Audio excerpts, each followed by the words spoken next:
Hey guys, how are you? Sheriff Withrow coming to you for our monthly address, and good to be back with you. Temperatures dropped down a little bit out there, so it's a little cooler out there now, so that is nice.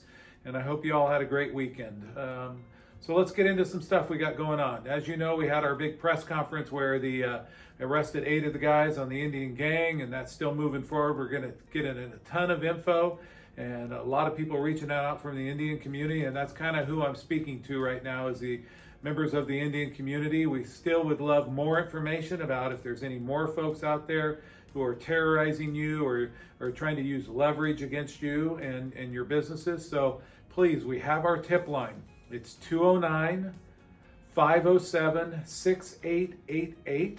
Again, 209-507-6888. I think in the press conference, I called it something else. It was on the screen behind me, and it'll probably be on the screen today on this video. But please, let us reach out to us. Let us know what's going on. You can be completely anonymous. Let us know. We don't have to use your name. We just want the name of the bad guys. We'll work up everything else and try and catch them if they're doing something bad. So please reach out and let us know. All right. Next, the Sheriff's Ball is coming up on September 13th. It's going to be a great time. Unfortunately, it's completely sold out. We've squeezed as many people in as we can, and we've already placed the order now for the tables and the tablecloths, and so that's it.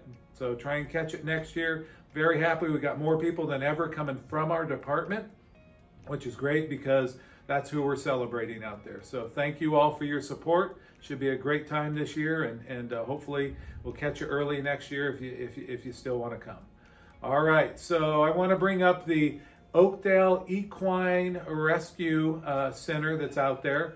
Give you a little update on that. They're the ones who've been taking care of a lot of the horses through that terrible case up in North County. And still, they're looking for donations. You know, they're a nonprofit, and they do have an event coming up. It's on September 20th, and so we'll put a little something on the screen here for you. Take a look at that if you're looking to donate some money and meet some very kind people who are helping us out. So that's great.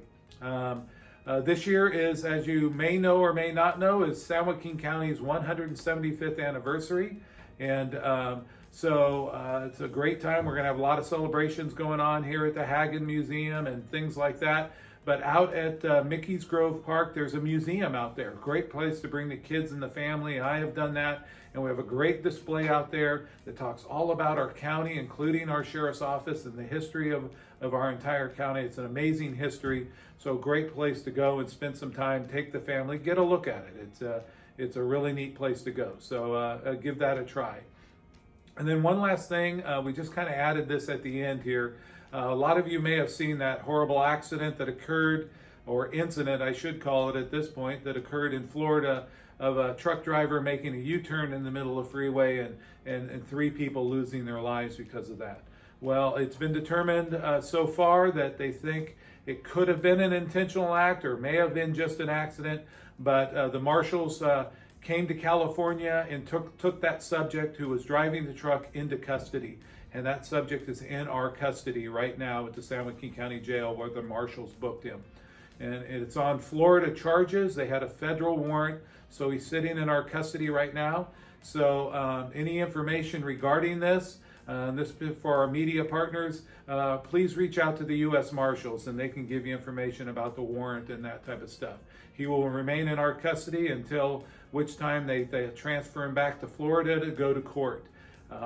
And if anybody's wondering about this, I am not able to honor an ICE hold on this subject because he's from out of the country. He's here illegally.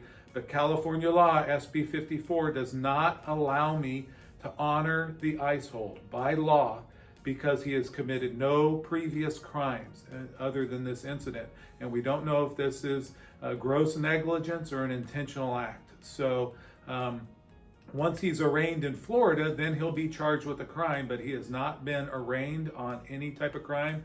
So this is another one of those incidences where SB 54 really limits what we can do as sheriffs as far as honoring ICE holds. And I just, again, wish that they would kind of modify that law so that we could use our own good judgment and determine whether we should honor an ICE hold or not. So I still have about 9 people in custody whose ICE holds I am honoring, but this guy, by law, I'm not allowed to. So anyways, if you'd like to reach out to your legislators and ask them to modify SB 54, that would help us all the sheriffs out a lot. All right, well, it's summertime. I hope you and your family are having a wonderful season so time, kind of winding down, coming up on Labor Day, but hope you and your families are safe. God bless you all. Take care, and we'll talk to you soon.